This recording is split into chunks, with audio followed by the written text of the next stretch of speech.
Welcome back to another Crypto Daily 3 at 3. What's going on, guys? It is Tuesday, October 1st. We are officially in the thick of fall, and we are officially in the thick of regulatory action, right? So today we're going to talk about kind of one big topic that has a bunch of little different parts of it rather than the traditional 3 at 3. And this is something that I'm going to be experimenting with a little bit more. When there's a 24-hour cycle where everyone is talking about one big thing, I want to just hone in on that thing and really focus there rather than necessarily just kind of arbitrarily finding two other stories that are, significantly less important or less relevant for that day. And so let's see how you guys like it. Let me know. Use the comments. Hit me up on Twitter. But we're going to be talking about, I think, kind of obviously, this SEC settlement with EOS. But we're going to start backwards, actually, a little bit from the first thing that made everyone on crypto Twitter act like they were a legal expert yesterday morning, which was the announcement of the Crypto Rating Council. So basically, the idea here is that Coinbase, Kraken, I think Circle, and a couple of others in the exchange and custody space came together to effectively try to create a self-regulatory type of body where they're giving a designation to how likely the SEC is to consider something a security or not. And so they rated it on a 1 to 5 scale, with 1 being the least likely, so Bitcoin gets a 1. And 5 being the most likely. So this is definitely a security. And this was actually relatively big news. It was picked up by the Wall Street Journal. It was picked up obviously by all the crypto outlets. And so there was a lot of chatter about this in the morning, right? So Larry over at The Block, he says, this is a massive deal. They've joined forces to develop a system to rate which tokens are likely securities. The group is calling themselves Crypto Rating Council. The rating system will be made public. Scoring system is based on previous court doc decisions and statements. And then he goes on to maybe give his take on it, right? So this is kind of the key thing. He says, in my opinion, the rating system creates a massive conflict of interest. All the companies that join this consortium are massively incentivized to rate the vast majority of tokens as non-securities. Coinbase listed some very questionable tokens, including XRP, Tezos, EOS, and he goes on and on and on. There's they actually showed kind of the first list too as well. So you have the ones are Monero, Litecoin, DAI, Bitcoin. The 2s are things like Zcash, Ethereum, Chainlink, Algorand, which raised a bunch of eyeballs. And then over on the other end of the spectrum, you have like Maker as a 4.5, Polymath as a 4.5, XRP as a 4, Augur as a 3.75. And so anyways, a lot of people we're talking about this yesterday morning, and it was interesting. So like I said, Larry's kind of thought process was one type of sentiment, right? That there's these conflict of interest. Bruce Fenton says this is a head scratcher. Great respect to the companies involved, but this seems odd. Either something is a security or it's not. So he's taking umbrage with the 1 to 5 ranking. Eric Voorhees, who we'll hear from again later, says either something is a security or not. That's a quote. If this were the case, perhaps the SEC should release the list so that an entire industry doesn't have to spend millions of dollars reading tea leaves and arguing and auguring the patterns of the birds. So the point here being that as much as we'd like that clarity, it's not there. That's Eric's argument. Now, Marco Santori wrote a long thread on this, and it's really interesting. So basically, he talks about a number of different elements of this. He calls it, and I think this is good, a hot or not for the Howey test. So basically, the council will take notice of your crypto, publicly rated according to a proprietary framework on a scale of likelihood of security status, whether you want it to or not. It's just a series of legal conclusions, devoid of reasoning, a scattershot blast of facts aimed haphazardly out of Howey's 4 short barrels. So why should they publish this? Why on earth should we applaud their effort? Well, actually, we should. As an industry, this stuff is basically the best we've got. That's right. It's a twist. So basically what Marco goes on to say is that effectively that a huge amount of effort is wasted on time and money is wasted on this question of whether companies are going to get sued for doing whatever it is that they want to do. And in his estimation, he says basically Congress can't help, the SEC can't help, and so his SEC logic I think is important. He says on one side they're stuck with the existing laws, which are too ambiguous to offer meaningful guidance. On the other, besieged by negative headlines no matter the direction they choose. Anyways, their job isn't helping its investor protection. So what's left? Industry efforts to self-regulate. But this is not an industry for which self-regulation comes naturally, right? So basically, there's a bunch of things going on. But the way that I would sum it up is that why it's interesting is, one, it's some attempt at self-regulation. Two, there are clear questions of the incentives of the actors involved, right? It's exchanges. Exchanges want to be able to list things. Marco and others are kind of saying that this is maybe the best that we've got, is these attempts at self-regulation. My feeling, my take on this is that I do think that there has to be some amount of this sort of, in the absence of clear guidance, and I don't believe that it's as clear as just things are securities or not. In fact, as we'll see, that's really murky. But I think that it behooves the industry to at least try to self-regulate, right? Like ultimately, regulators are going to do whatever they're going to do in the name of investor protections. They're going to try to, but their job isn't to make things work for this industry, right?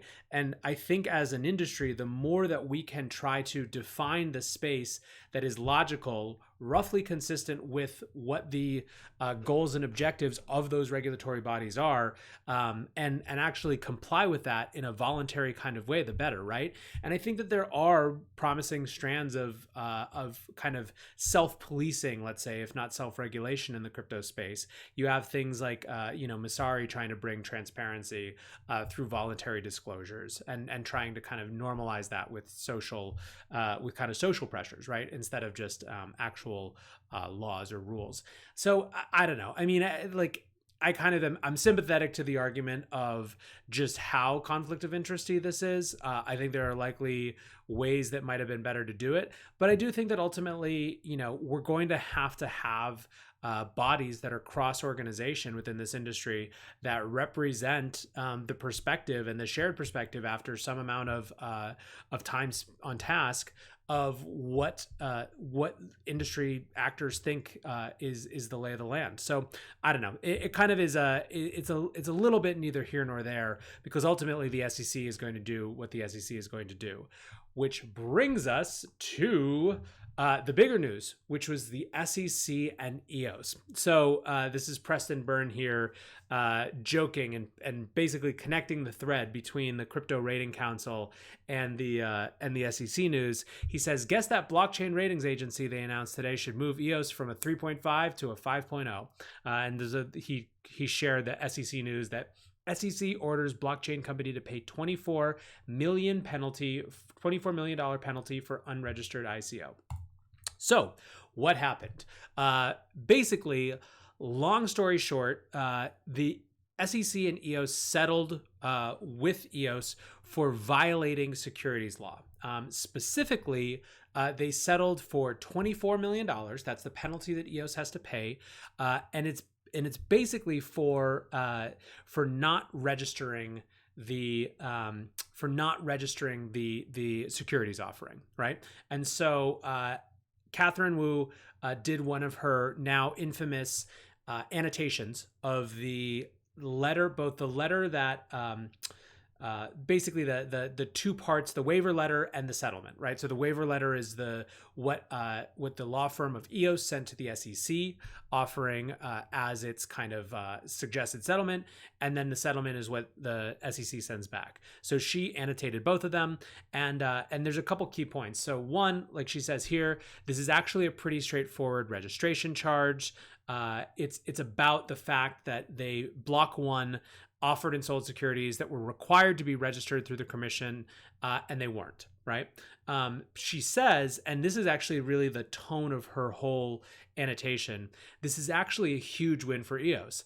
Basically, the SEC said that there was no fraud or criminal conviction in the sale, which is really important, right? So the SEC has this complaint against Block One for offering an unregistered security, that unregistered part being the key issue there, but does not find criminal violations or any fraud activity, right? There's a whole bunch else in here. I highly recommend you read the rest of it. As you can see, there's some interesting precedents. By the way, this really shows geoblocks by itself is not enough. And she goes into the whole thing. So really, really valuable reading.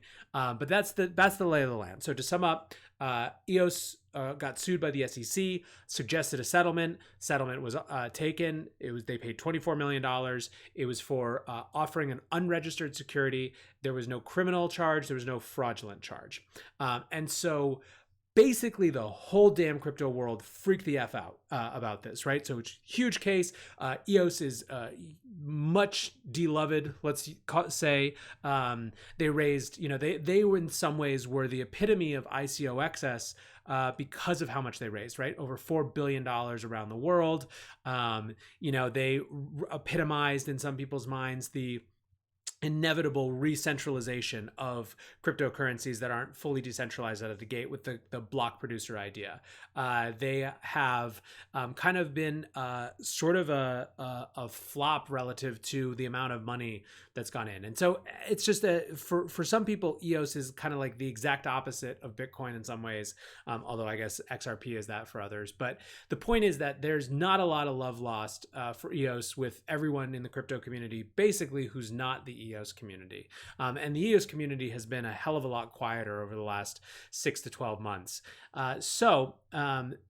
The crypto world was kind of ready to freak out about this. And so what were the different camps of that freaking out? Because this is, I think, where it gets really interesting. So camp one is they got away with murder. So this was kind of like the general base level case as soon as this news came out. So Gabor from Van Eck, he says, Block One raised $4 billion in unregistered securities offering, paid $24 million penalty. Tell me how the SEC is out to protect investors. And there were 100 different versions of this tweet. It was all over. It was kind of like, that was the first line of communication, of kind of reaction rather. But then you had this whole second camp, which was basically, I jokingly call it, you're a bunch of commies. And so you have Rand Nooner here say, help me understand. You're upset that Block One only got fined $24 million. I'm upset that they got fined at all.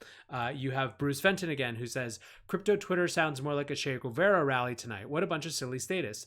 Well, who the heck are the people complaining that the government didn't levy an even larger fine? What? This is a profoundly bad take. I can't even. And so he's all frustrated again that there's these folks who are theoretically against this sort of highly interventionist government who are, angry, arguing angrily for a greater penalty for this project. You have Eric Voorhees again, who we heard from before. He says, really sad to see so many in the crypto world upset that Block One wasn't fined even more by the SEC. They had 24 million taken from them. Some of y'all are more like Elizabeth Warren than Satoshi Nakamoto. And so again, this was kind of, like I said, the camp one was you got away with murder. Camp two was you're a bunch of commies. Camp three, which is kind of bringing it back to balance, was it's about the consistency, right? And so we have on that same thread from Eric Voorhees, Stop and Decrypt says, am I upset? No. Do I think the SEC, if they're going to insist on regulating things, should be more consistent about it? Yes. Do I expect them to be? No. Would I like to see the SEC go away? Yes. Do I expect them to? No.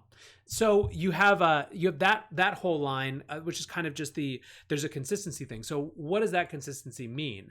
And so Larry, again from the block, he says, if I was Blockstack, I'd feel like shit right about now. Blockstack raised $23 million in a compliant utility token offering. They spent $2 million to comply with all the regulations, which is 8.7% of the total raise. They also can't list their tokens on cryptocurrency exchanges, which means no liquidity. EOS, on the other hand, didn't ask anyone for approval, skirted all regulations imaginable, and ended up allegedly raising more than $4 billion. The SEC slapped them on the wrist and they paid a $24 million fine. That's 0.6% of the total raise, and they are listed everywhere. EOS has a huge advantage over Blockstack in nearly every way. The SEC's fine yesterday sets a horrible precedent. Why would anyone do what Blockstack did? Struggle for cash and get no liquidity? They can go for a mega raise, advertise on Times Square, and then get away with it. And so he's kind of taking it to task. And I think that that's, to me, this is a lot of people, I think, found this, there's a compelling question around the consistency of application of the law, right? Like, to the extent that we're going to apply laws or regulations, it should be theoretically a fair playing field. Isn't that kind of the idea, right? And some people said it's not the SEC's job to make a fair playing field, but that actually is part of its job, is to make markets work fairly, right? So this was all the camp of consistency was, I think, buffered when a little later in the day, SIA basically announced that they had also reached a settlement with the SEC for a 2014 raise of, I think they raised something like $120,000 or $140,000, and they were forced to pay $225,000. So they had to pay, as John Keller says here, can someone please explain to me why SIA has to pay the SEC 187% of what it raised, while Block 1 only has to pay 0.6% of what it raised? So again, a lot of folks who are in that, there's a real inconsistency here. And then you have the folks who are a little bit more on what I might call just the pragmatist, rationalist, what can we learn, what can we take away point of view. So Peter Van Valkenburg from the Coin Center says, there is no original sin. There is no transubstantiation. A presently functional and decentralized cryptocurrency need not be forever tainted by its crowdfunding origins, and the agreement and investment contract does not necessarily transmute into the token. So what he's saying in kind of poetic language is that one of the things that this seems to suggest is that a token can be a security when it's offered for sale and then not necessarily a security later, which is something that we've seen indications of before, and this kind of reinforces, right? So that's one piece of the kind of pragmatic takeaways, right? Then you have Paley over here, who says, basically is kind of going after the idea that somehow this sets a precedent that it's a good idea or you're allowed to do ICOs, right? So he says the only precedent that the EOS settlement sets is that you might get a better deal if you don't kick the SEC in the shins, start a settlement fund online and say, sue me, obviously referring here to kick. And then he goes on, and I think, he talks about how he doesn't expect additional criminal action. And he says this, which I think is important. It might seem off-brand for me, but I actually think settling the bulk of the early-ish non-fraud ICO cases and letting people remain in business if they have functioning tech and widely distributed tokens makes sense. That's really the rub of it for him, and I think is the important note is that basically it doesn't necessarily benefit anyone for those projects that weren't out-and-out scams, that weren't out-and-out frauds, that are still going, even if people don't like them, to punish them rather than just kind of do this type of settlement. And he goes on to point out that effectively, one, that everyone was in the same boat. Even 2 years ago, there was still misunderstanding, some of it made worse by lawyers, about was and wasn't acceptable. Punitive business ending sanctions in non-fraud cases involving this area of emerging tech don't make sense to me. Then he goes on to point out that there's so much actual fraud that dwarfs everything that happens in crypto in other markets that it really doesn't behoove the SEC to focus there. Now, one other category of kind of the what the precedent might be comes from Philip over at Arca. He says, after Block 1, real projects like Ripple will not be shut down by the SEC. They will find them, but it won't be death. This should be extremely bullish signal for XRP. It's clear they hired Mary Jo White and Andrew Cesaroni to negotiate a settlement, not to fight the SEC. And XRP jumped 7.4% about 12 hours before public announcement of EOS settlement. Someone with inside knowledge got the jump on that. I have no idea if anyone at XRP had inside knowledge or if it's just the vagaries of the markets. But the point he's making there basically is that if your thing exists in the wild, it's more likely that you are going to be able to pay to clean things up than to actually be existentially shut down or brought up on criminal charges. And then, of course, there's Bully with the ultimate pragmatist take, which is the financial opportunity.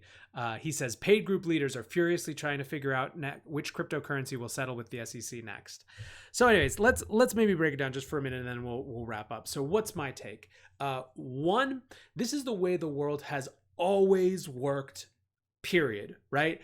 Huge money equates to power, and the ways in which money equates to power might be different. They might be changed. In this case, it has to do with lawyers who know other lawyers who know judges who know like whatever, right? Like it's about the quality of legal defense, the ability to buy your way out of it. 24 million is a huge amount of money, except in the context of having 4 billion raised, right? And so I think this is actually what frustrates some people about, an actor like Blockstack trying to work in good faith and spending $2 million. At least they had $2 million to spend to do it the right way, right? But the idea that somehow this new industry wasn't going to be subject to the reality that money is power is, I think faulty. And I think that we can and we should fight against that. So I don't mind people being up in arms about it. I think it's a good thing. But the reality is that money is power, and it always has been, and it's hard to imagine a future in which it's not. What's more, brazenness has a really good track record in business, right? If you look at the people who have kicked down the doors of public markets in the last whatever, or private markets in particular, rather, in the last 10 years, it's people like Travis Kalanick at Uber who are take no prisoners, ask for forgiveness, not permission, and really don't even ask forgiveness, right? Like whatever set of incentives there are, and it's way beyond the scope of this one conversation right now, money is power, and brazenness is a great way to get money. So, maybe other companies or other projects that did want to do real meaningful things should have raised $4 billion so they could fight the system in their own way. But, here we are. So that's number one. Number two, I do think that this reinforces the need for as much damn clarity as the SEC can give us, right? It is frustrating to look at someone like a Blockstack who spent all that money on compliance, but who were able to raise effectively less than what the what EOS will will pay in a fine. And I think it's especially frustrating to go even farther down the line, where all of a sudden the $2 million in legal fees that it took to actually make that legitimate registration that Blockstack did work, that cuts off a huge array of projects, right? So all of a sudden, this technology, which is inherently disruptive and differentiated, is just playing a game of compliance arbitrage, and only the projects that can afford to raise that sort of money in advance can actually do anything. So I do think that it really does reinforce the need for as much possible clarity from the SEC and better pathways for organizations to actually do things above board. Otherwise, it just makes sense to go away. And we've talked about it before on this. I know some people are skeptical that entrepreneurs will move for regulatory clarity, but it makes sense to me, right? Like I have a family, I'm here, and I'm not starting a protocol. But if I were, there's no friggin' way I'd do it here. It just doesn't make any sense. So anyways, more regulatory clarity, number two, desperately needed. Number three, we got to remember that, for all of those folks who are frustrated and flustered, it still doesn't change anything about what a success or failure EOS is today. And right now, it's very hard to argue that EOS is in a better position now than it was 6 months ago. It really is. So just keep that in mind as we're like, to the extent that we can separate that set of feelings about EOS from this question, I think is important, right? Like money can buy power and influence, but what money can't buy is success necessarily when it comes to an innovative new technology, an innovative new social system, and innovative new money. So for those of you who are angry and frustrated, don't despair. Finally, it's just a good reminder that if you really want a totally different system, you have to opt out all the way. And there is a reason that people keep coming back to Bitcoin, and people are so excited about Bitcoin, is that it just is such an anomaly in the history of the world of anything that touches money, right? A leaderless organization that doesn't have a single company. It doesn't have a boss. It doesn't have a marketing department. It's part of why it sits over in that one column in both the Crypto Ratings Council's estimation and really in the SEC's estimation, is that it truly is a different phenomenon. And people are annoyed and they're sick of hearing that over and over, but it's just the case, right? And I think that it's a particular legacy of that asset. So lots of reasons, again, when you see this to find your way back to Bitcoin. But that's all for today. What do you guys think? I'm interested to see which camp do you fall in. Are you in the they got away with murder camp? You're all a bunch of commies camp? It's about the consistency camp or the pragmatist camp? Or is there some other camp that I've just missed entirely? Anyways, guys, thanks for watching. Thanks for listening. And I will be back tomorrow. All right.